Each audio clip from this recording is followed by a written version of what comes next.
রুদ্র মোহাম্মদ শহীদুল্লাহর একটি কবিতা আমি সেই অভিমান থেকে আবৃত্তি করছি।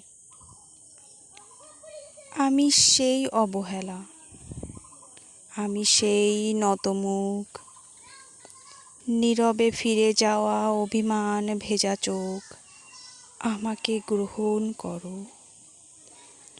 উৎসব থেকে ফিরে যাওয়া আমি সেই প্রত্যাখ্যান, আমি সেই অনিচ্ছা নির্বাসন বুকে নেওয়া ঘোলাটে চাঁদ। আমাকে আর কি বেদনা দেখাবে? তপ্ত সীসার মতো পুড়ে পুড়ে একদিন কঠিন হয়েছি, শেষে হয়েছি জমাট শিলা।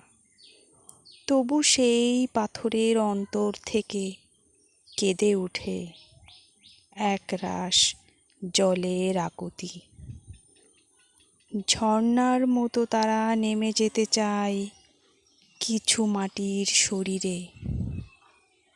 আমি সেই নতমুখ, পাথরের নিচের করুণ বেদনার জল। আমি সেই অভিমান, আমাকে গ্রহণ করো।